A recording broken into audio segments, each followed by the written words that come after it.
Agora a situação ficou bem complicada para o Alexandre de Moraes, para o Bolsonaro e para o Brasil como um todo. Isso porque a Procuradoria-Geral da República acaba de realizar a denúncia oficial sobre um suposto golpe do qual o Bolsonaro não só estaria ciente, mas também é um dos participantes. Então vamos conversar sobre isso. Aproveita, já se inscreva aí no canal, ativa o sino das notificações e deixa um like aí no vídeo para dar aquela força, tá? Então, estava em fase de investigação. A Procuradoria-Geral da República estava investigando, a PGR estava vendo se ofereceria a denúncia ou não. Ou seja, será que eles acreditam que havia um crime, que Bolsonaro cometeu algum crime, cometeu uma tentativa de golpe de Estado? E agora a PGR declarou, sim, nós acreditamos nisso.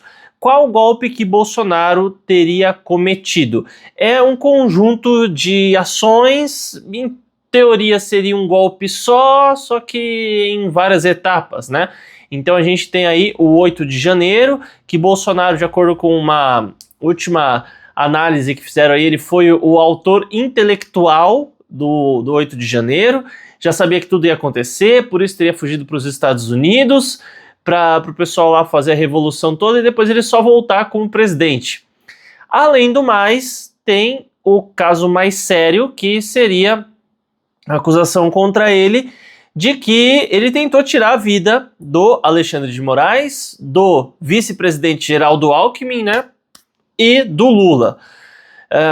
Daí a gente sabe que foram pegas aí várias mensagens de um suposto plano de um departamento das Forças Armadas, né, da polícia, enfim, chamado Kids Pretos. Então esses Kids Pretos teriam organizado esse ataque aí para tirar a vida dessas 3 pessoas e arquitetaram um plano extremamente meticuloso, adquiriram armas, identificaram exatamente o passo a passo de cada um dos alvos, só que no dia do plano um táxi atrasou, então por conta disso eles cancelaram tudo. Você percebe que é um pouco estranho. A gente até agora, e olha assim, que se realmente tivesse alguma coisa contra o Bolsonaro, a gente sabe que já teria vazado. Você pode ter certeza que a imprensa amiga do governo já teria vazado. E até o momento não apareceu nenhum áudio, não apareceu nenhuma foto, não apareceu nenhum print de mensagem e nada que realmente ligue o Bolsonaro a isso tudo ou prove que esse plano até certo ponto tenha sido sequer iniciado. Só que a PGR entende que sim, mas tecnicamente os dados estão em sigilo, né? Por isso que eles não podem falar nada pra gente. Bom, então em primeira análise o que a gente tem que relacionar sobre esse caso é o fato de que acabou de sair uma pesquisa eleitoral que aponta que o Bolsonaro venceria em todos os cenários. Ele venceria o Lula tanto no primeiro turno em relação a uma porcentagem maior de votos, né? Tá um pouquinho além do empate técnico, quase empatou, mas tá um pouquinho além. Também saiu, além dessa pesquisa, o Bolsonaro ele tinha acabado de postar um vídeo sobre a manifestação. Até o momento, o Bolsonaro não tinha falado de impeachment do Lula, e no vídeo ele também não falou diretamente sobre manifestação para impeachment. Ele deu mais a entender que a causa que ele estava defendendo era a anistia do pessoal do 8 de janeiro. E eu até entendo no sentido de que se ele realmente está defendendo a anistia e mistura essa pauta com o impeachment, por consequência, a pauta da anistia fica frágil. Isso porque tem muita gente da esquerda que é a favor da anistia. Tem gente da direita, a direita é praticamente unanimidade, né? A gente tem a direita, a gente tem muita gente de centro e muita gente de esquerda que pensam assim como eu penso. Quem quebrou alguma coisa, que pague, né? Eu me considero no espectro da direita ou libertário, sei lá, enfim, eu não sou de esquerda. E muita gente de esquerda pensa que nem eu. Olha, quem quebrou alguma coisa que pague, mas para provar que a pessoa quebrou alguma coisa tem que ter vídeo ou foto ou declaração ou testemunhas dizendo que aquela pessoa quebrou alguma coisa. Agora, se meter 17 anos de prisão, aí eu já acho meio complicado. Não tô falando que eles não cometeram um crime. Até certo momento, quando estava acontecendo essa revolução toda, não chegou nem a ser um ato revolucionário, né? Mas quando aconteceu esse negócio do pessoal entrar lá nos prédios vazios e desarmados, eu até me senti bem quanto a isso. Eu olhei e falei, nossa, que legal que isso tá acontecendo. Mas depois que passou um tempo eu percebi, cara, que bobeira, que besteira que esse pessoal fez, né? E hoje eu vejo que não... O que eles queriam com isso tudo, né? Não tinha uma pauta clara sobre esse negócio do 8 de janeiro, não tinha prova nenhuma de nada e aconteceu o que aconteceu, né? Daí o povo está sendo acusado de golpe de Estado e tudo mais. Tem um homem que doente, né? Ele tinha diabetes, mais umas outras comorbidades. Ele saiu de casa, ele vende Coca-Cola, tá? Ele saiu lá com o isoporzinho dele. Daí começaram a soltar as bombas de fumaça, ele saiu correndo, quando a família foi perceber, ué, cadê o Clezão? Ué, o Clezão tá preso. Ué, mas ele saiu pra vender Coca-Cola e tá preso? O que ele fez? Brigou com algum cliente? Não, ele tentou dar um golpe de Estado e tentou abolir o Estado Democrático de Direito mediante a violência. O Clezão, doente. O que aconteceu? A família foi até lá, né, mandou petição através do advogado e tudo mais, falando, gente, o Clezão é doente, ele não tem condição de dar golpe, não. Gente, o Clezão, ele precisa da medicação dele, precisa de tratamento e tudo mais, senão ele vai morrer, né? Ele já não era nem pra estar trabalhando, ele tinha que ficar em casa, afastado. Mas ele trabalha, né? Ele tem família pra sustentar. Aí, o pessoal da STF pegou, vai morrer porcaria nenhuma, que besteira, é só desculpa pra tirar ele da cadeia. O que aconteceu? O homem morreu, né? Quem negou o pedido tem sangue nas mãos. É assim que funciona, né? Já assistiu Homem-Aranha? Grandes poderes trazem grandes responsabilidades? Do mesmo modo. Então, essa galera aí tem sangue nas mãos. Espero que eles realmente se arrependam dos seus erros, mas eu não acho que eles estão com cara de que estão se arrependendo de alguma coisa. Bom, então Bolsonaro foi o autor intelectual, um dos mandantes aí do negócio todo, ou no mínimo um participante, assim como a PGR está apontando. Só que daí a situação fica um pouquinho difícil para o Alexandre de Moraes. Isso pelo fato de que o Donald Trump está no cangote. O que acontece? Ele anunciou tarifa de aço e alumínio para o mundo todo. Não é uma coisa focada no Brasil. Presta atenção, não é uma coisa específica para o Brasil. Foi para o mundo todo. Então a gente está falando aí de uma taxa de 25% de aço e alumínio, e cerca de 60% de toda a produção do Brasil desses materiais vai para os Estados Unidos, ou seja, essa indústria, meu amigo, quebrou, porque eles podem até querer vender para a China, querer vender para qualquer outro canto, né? A China não depende disso, não precisa disso, mas vai que acha aí país que queira vender. Mas uma vez que você já não está mais conseguindo vender para os Estados Unidos, os outros países vão pagar um preço bem mais barato. Então assim, você está praticamente quebrando o setor. Com o Bolsonaro aconteceu a mesma coisa. O Donald Trump na época meteu um imposto de 10%, nem era 25%, era 10%.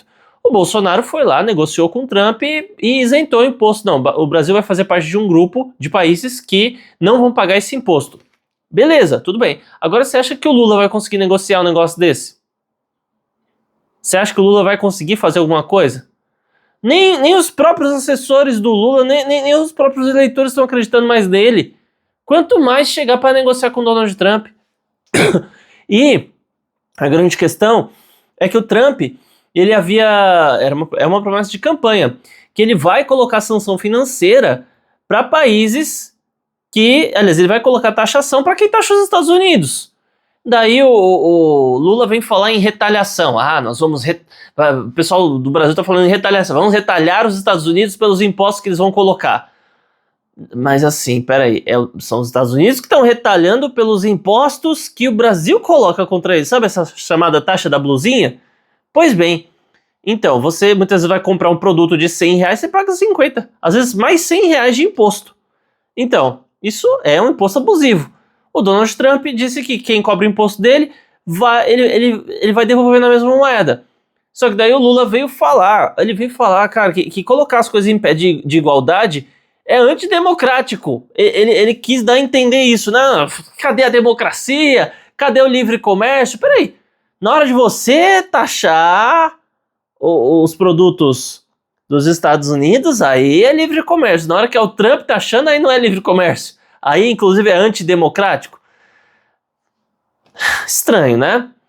Com isso tudo, o Trump não só tá querendo taxar, e assim, ele já meteu, já começou a negociação com o Canadá, com a Colômbia, com o México, e ele chegou nessa, ó, imposto aí em cima de vocês, se quiser eu suspendo um pouquinho o imposto pra gente negociar. Vamos negociar? Todo mundo aceitou negociar.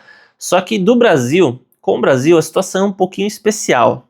Infelizmente, eu não tô feliz com isso, mas ao mesmo tempo eu vejo que não tem outra saída. Ele ainda não colocou esse imposto que ele falou que ia colocar. E isso significa que para o Brasil vai ser um negócio bem personalizado, ó. Vai ser um atendimento personalizado que o Brasil vai receber. Porque o Donald Trump ainda não anunciou esse imposto que estava por vir aí no Brasil. Ele só falou que viria, mas assim, por que não está vindo? É porque os Estados Unidos dependem do Brasil? Bolufas, né? Não depende de porcaria nenhuma.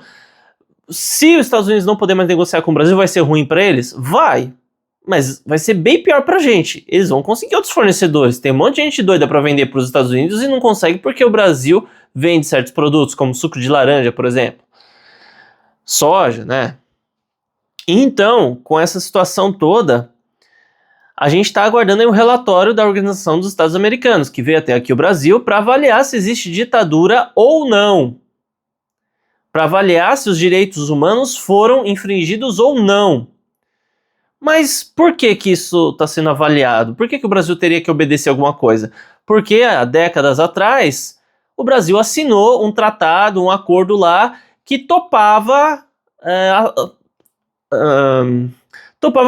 que concordava com as leis, regras, determinações sobre o que se fala a respeito dos direitos humanos. Então é como se isso fizesse parte da própria Constituição brasileira. E, assim, essas organizações internacionais são esquerdistas? São todas esquerdistas. Mas o Trump também está no cangote. Porque quem é que alimenta essas organizações? É o dinheiro do povo. E qual é a maior grana que entra? É a grana do governo americano. Então, o tribunal que condenou o primeiro-ministro de Israel, e o Trump já falou, ó, acabou, não vou mais dar meu dinheiro não, e assim, eles vão falir, porque era os Estados Unidos praticamente que sustentava. Então, a Organização dos Estados Americanos, por mais que seja um órgão esquerdista e tudo mais, se eles inventarem de tampar o sol com a peneira, simplesmente eles vão parar de existir. Não só o governo americano, mas outros países podem começar também a tirar o seu dinheirinho de lá. Parou de existir, não tem mais o que fazer. Vai à falência. Só isso que acontece. Então, eu creio que eles talvez dêem uma passada de pano para o governo brasileiro, mas não tem como esconder tudo. Não tem como esconder tudo, a censura, a tortura, esse princípio de ditadura que a gente vive, não tem como esconder isso tudo. Não nessa atual circunstância. E eu penso que esse relatório vai chegar na mão do Trump e ele vai preparar uma sanção filé para o Brasil. E isso vai ser muito ruim para a gente, tá? Tô falando de uma crise financeira rigorosa que pode ser colocada sobre o Brasil. E tem uma solução para tudo isso, que é o quê? Que é o impeachment. Dia 16 de março vai ter a manifestação pedindo impeachment do Lula, e se tiver uma quantidade boa de pessoas, o presidente da Câmara dos Deputados vai olhar e vai falar assim, bom, já tenho aqui vários pedidos de impeachment na minha mão, e o povo está se manifestando, então eu posso colocar um desses impeachment sob votação, um desses pedidos sob votação, já tem alguns, ele pode selecionar qual ele acha mais bonitinho e colocar para rodar. Se o povo não for para a rua, não vai acontecer impeachment. Se a gente vê uma manifestação apagada, se o povo brasileiro não se movimentar, não vai acontecer. Você pode esquecer, meu amigo. Não vai ter sem manifestação. E tem que ser manifestação recheada de gente. Por isso tô convidando o pessoal tudo. Por quê? Se a gente esperar vir essa sanção do Trump, tomara que o Trump espere. Mas se a gente esperar vir, daí vai ser bem mais doloroso para o país. Muito mais doloroso. Nos primeiros 3 meses, a gente não vai sentir tanto. Primeiros 90 dias assim, a a gente vai falar, ué, não aconteceu nada? Tá tudo certo? Só que passando esse período, já ainda dentro dos primeiros 180 dias vão começar as demissões. Vai começar o pessoal sendo mandado embora. Vai começar a apertar um pouquinho o cinto. Em coisa de um ano, a gente pode chegar bem próximo ao nível que a Argentina estava antes da entrada do Javier Milei. A gente pode chegar bem próximo ao nível da Venezuela. Não chegar ao nível da Venezuela, isso daí eu acho que em um ano não... Mesmo Lula continuando fazendo essas cagadas todas de sanção americana, a gente não chega ao nível da Venezuela em um ano. Mas o problema é o tempo que a gente vai demorar para recuperar tudo isso, entende? Então o impeachment é a única solução que a gente tem agora.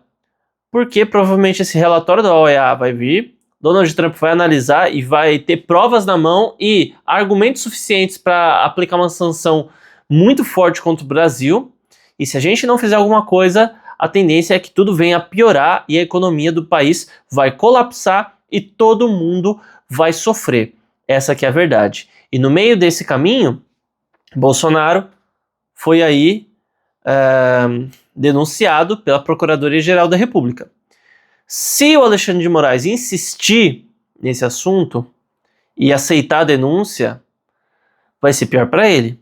Já está tramitando nos Estados Unidos um projeto para tirar o passaporte e o visto americano de pessoas que têm conexões com ditadura ou com censura. E você fala assim, Alexandre de Moraes está com a vida ganha. Para ele, se ele não puder viajar para os Estados Unidos, ele viaja para a Europa, tranquilo. Pode ser que pelo fato de ter visto barrado nos Estados Unidos, você já não consiga visto em vários outros lugares, pode ser. Mas o que acontece é que os assessores do Alexandre de Moraes estão com a vida ganha? Esses não estão. O pessoal que cumpriu ordens ilegais dele estão com a vida ganha? Não estão. Não estão. Um ou outro talvez até esteja, mas não estão. Então a sanção Então esse impedimento de ser essa possibilidade de que o Trump e o governo americano está levantando de acabar com o visto americano não vai ser só para Alexandre de Moraes. Vai ser para todo mundo que concordou com ele, vai ser para todo mundo que poderia ter feito alguma coisa e não fez, e vai ser para todo mundo que seguiu ordens ilegais. Então a gente pode ver desde o Alexandre de Moraes, seus assessores, os funcionários próximos aos assessores. Pode ser que isso se estenda a outros ministros também, seus respectivos assessores, e ainda começa a chegar na Polícia Federal, desde os cargos mais altos até mais abaixo. Então a tendência é que assim, a vida fique bem difícil para eles. Mas vamos ver o que acontece aí. Enquanto isso, Bolsonaro está aguardando o pessoal se movimentar, a denúncia foi realizada. O juiz, qual é o prazo que o juiz tem para falar alguma coisa? É prazo infinito. Pode ser que eles tenham feito isso só porque o Bolsonaro chamou a galera para participar da manifestação. Pô, Bolsonaro, então quer dizer que você está querendo pedir impeachment aí do Lula, é isso? Que está querendo anistia, está querendo se politizar novamente? Está querendo se candidatar novamente? Então, além dele ter pedido isso, né, chamado pessoa para manifestação, o Bolsonaro também, saiu uma pesquisa também falando que ele ia derrotar o Lula fácil. Então, assim, o pessoal da STF está em uma situação bem complicada. Eles vão assumir que tá difícil? Não, eles vão falar que tá tudo normal, nada muda, mas a gente sabe que eles realmente estão tremendo de medo. E eu não sei o que vai acontecer com o Brasil, cara. Mas eu digo que a gente pode simplesmente sair dessa coisa toda, rolando impeachment, ou o país pode afundar de uma maneira nunca vista antes na história. Mas comenta aí o que você acha a respeito do assunto, aproveita e se inscreve no canal também, ativa o sino das notificações, deixa um like no vídeo e que o Criador dos céus e da terra te abençoe. Até mais.